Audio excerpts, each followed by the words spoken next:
ঢাকাবাসীকে যানজটের অভিশাপ থেকে মুক্ত করব, ডা. শফিকুর রহমান। আজগুবি বক্তব্য দিয়ে মানুষকে বিভ্রান্ত করতে চাই না, আসিফ মাহমুদ। 12ই ফেব্রুয়ারি বিএনপির ভূমিধস বিজয় হবে। দুর্নীতি রোধে ভূমিকা রাখা দলের বিরুদ্ধেই অপপ্রচার করা হচ্ছে, মাহদি আমিন। জুলাই আন্দোলনকারীরাই একদিন বিশ্বে নেতৃত্ব দেবে, প্রধান উপদেষ্টা। বাংলাদেশ জামায়াতে ইসলামীর আমির ডা. শফিকুর রহমান বলেছেন, ঢাকাকে একটি নিরাপদ শহর হিসেবে গড়ে তোলা হবে যেখানে জানমাল ও ইজ্জতের পূর্ণ নিরাপত্তা নিশ্চিত থাকবে। সবার জন্য উন্নয়ন নিশ্চিত করে একটি ইনসাফ ভিত্তিক বাংলাদেশ গড়ে তোলাই তাদের লক্ষ্য। একই সঙ্গে দ্রব্যমূল্য নিয়ন্ত্রণে রাখা এবং যানজটের অভিশাপ থেকে ঢাকাবাসীকে মুক্ত করার প্রতিশ্রুতি দেন তিনি।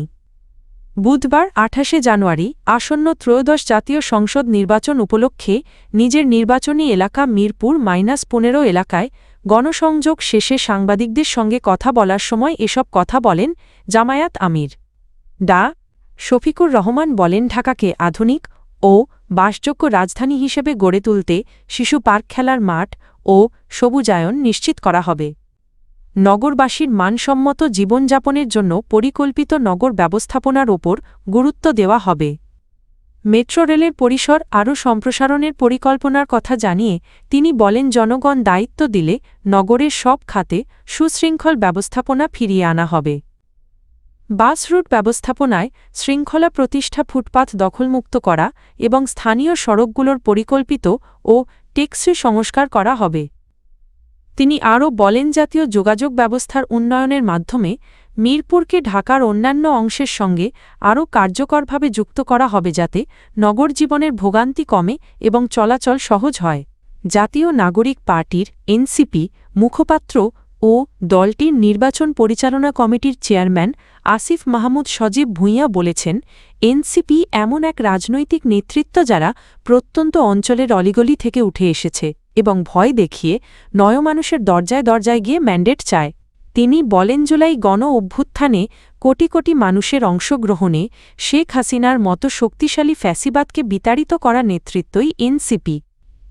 বুধবার 28শে জানুয়ারি দুপুরে দেশজুড়ে এনসিপির নির্বাচনী পদযাত্রার অংশ হিসেবে কুমিল্লার দেবিদ্বারে আয়োজিত এক সমাবেশে প্রধান অতিথির বক্তব্যে তিনি এসব কথা বলেন। আসিফ মাহমুদ বলেন, গত 17 বছরে বাংলাদেশ গুমখুন, নির্যাতন, চাঁদাবাজি, টেন্ডারবাজি ও দুর্নীতির মতো নানা অনাচারের শিকার হয়েছে। শেখ হাসিনার শাসনামলে এসব নিপীড়ন যেমন দেখা গেছে, তেমনি গত 17 মাসে ক্ষমতায় না থেকেও একটি রাজনৈতিক দল জনগণকে একই ধরনের অভিজ্ঞতার মুখোমুখি করেছে বলে তিনি অভিযোগ করেন। তিনি বলেন, আমরা মাটি থেকে উঠে এসেছি। আমরা জানি মানুষের বাস্তব সমস্যা কী এবং সেগুলোর বাস্তবসম্মত সমাধান কিভাবে করা যায়। আমরা আজগুবি বক্তব্য দিয়ে মানুষকে বিভ্রান্ত করতে চাই না। আসিফ মাহমুদ আরও বলেন, আগামী 12ই ফেব্রুয়ারি অনুষ্ঠিতব্য নির্বাচনের মধ্য দিয়ে বাংলাদেশের ভবিষ্যৎ রূপরেখা নির্ধারিত হবে। তার ভাষায়, 5 আগস্ট স্বৈরাচারী শাসনের পতনের মাধ্যমে একটি দিকনির্দেশনা পাওয়া গেছে, আর 12ই ফেব্রুয়ারি জনগণের ভোটাধিকার প্রয়োগের মধ্য দিয়ে সেই পথ আরও স্পষ্ট হবে। বিএনপির স্থায়ী কমিটির সদস্য সালাহউদ্দিন আহমদ বলেছেন, মহান আল্লাহর অশেষ রহমতে আগামী 12ই ফেব্রুয়ারি অনুষ্ঠিতব্য জাতীয় সংসদ নির্বাচনে ধানের শীষ তথা বিএনপির ভূমিধস বিজয় হবে।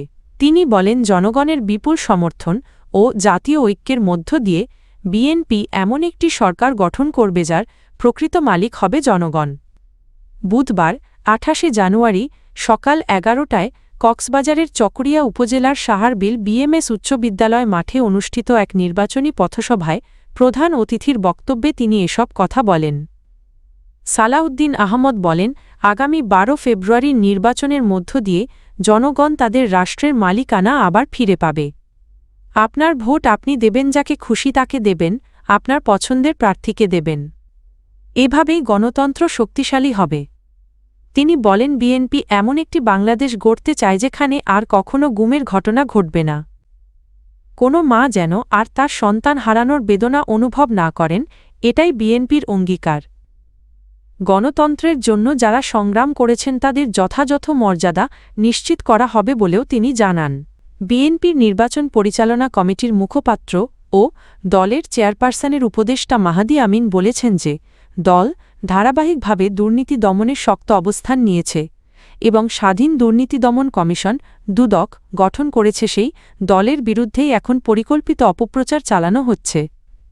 বুধবার ২৮ জানুয়ারি বিকেলে গুলশানে বিএনপির নির্বাচন পরিচালনা কমিটির কার্যালয়ে আয়োজিত এক সংবাদ সম্মেলনে তিনি একথা বলেন। মাহদি আমিন বলেন, আমরা লক্ষ্য করছি একটি নির্দিষ্ট রাজনৈতিক দলের শীর্ষ পর্যায়ের নেতারা নতুন করে ফ্যাসিবাদী আমলের পুরনো মিথ্যা ও প্রতারণামূলক দুর্নীতির বিশ্ব চ্যাম্পিয়ন বয়ান ছড়িয়ে দেওয়ার দায়িত্ব নিয়েছেন। তিনি দাবি করেন জাতীয় ও আন্তর্জাতিকভাবে প্রমাণিত যে বিএনপি ক্ষমতায় থাকাকালে দুর্নীতির হার ধারাবাহিকভাবে কমেছে। তার ভাষায় ২০০১ সালের অক্টোবরে বিএনপি সরকার গঠন করার সময় একটি আন্তর্জাতিক সূচকে বাংলাদেশের দুর্নীতির স্কোর ছিল ০.৪, যা ১৯৯৬ থেকে ২০০১ সাল পর্যন্ত ক্ষমতায় থাকা তৎকালীন সরকারের দুর্নীতির প্রতিফলন। বিএনপির জিরো টলারেন্স নীতি ও সুশাসনের কারণে পরবর্তী সময় এই সূচক ক্রমান্বয়ে উন্নত হয় এবং ২০০৬ সালে বিএনপি সরকার দায়িত্ব ছাড়ার সময় স্কোর দাঁড়ায় ২.০। অন্তর্বর্তী সরকারের প্রধান উপদেষ্টা মোহাম্মদ ইউনুস বলেছেন, জুলাই আন্দোলনের নেতৃত্ব দেওয়া তরুণরাই একদিন বিশ্ব নেতৃত্ব দেবে। তিনি বলেন, জুলাই আন্দোলন যেমন দেশের রাজনীতিতে নতুন সম্ভাবনার দুয়ার খুলে দিয়েছিল, তেমনি digital device and innovation expo তথ্য প্রযুক্তি খাতে নতুন দিগন্ত উন্মোচন করবে। বুধবার ২৮ জানুয়ারি দুপুরে রাজধানীর বাংলাদেশ চীন মৈত্রী সম্মেলন কেন্দ্রে আয়োজিত digital device and innovation expo -২০২৬ এর উদ্বোধনী অনুষ্ঠানে প্রধান অতিথির বক্তব্যে তিনি এসব কথা বলেন। ইউনুস বলেন, জুলাই অভ্যুত্থানের সময় ইন্টারনেট বন্ধ করে দেওয়ার পর যে গণবিক্ষোভ সৃষ্টি হয়েছিল সেটি শেষ পর্যন্ত একটি শক্তিশালী সরকারের পতনের কারণ হয়ে দাঁড়ায়। এই আন্দোলনের নেতৃত্ব দেওয়া তরুণদের মধ্যেই ভবিষ্যৎ নেতৃত্বের বীজ রয়েছে। তিনি আরও বলেন, বর্তমানে ডিজিটাল খাতই সবচেয়ে গুরুত্বপূর্ণ খাতে পরিণত হয়েছে, কারণ এই খাত থেকেই সমাজ, অর্থনীতি ও রাষ্ট্র পরিচালনার অন্যান্য সব খাতে পরিবর্তন আসে। ডিজিটাল প্রযুক্তিই ভবিষ্যতের চালিকাশক্তি মন্তব্য করেন তিনি। প্রধান উপদেষ্টা বলেন, তথ্য প্রযুক্তিতে উদ্ভাবন ও দক্ষতা বাড়াতে তরুণদের সম্পৃক্ত করা গেলে বাংলাদেশ বৈশ্বিক পরিসরে নেতৃত্ব দেওয়ার সক্ষমতা অর্জন করবে।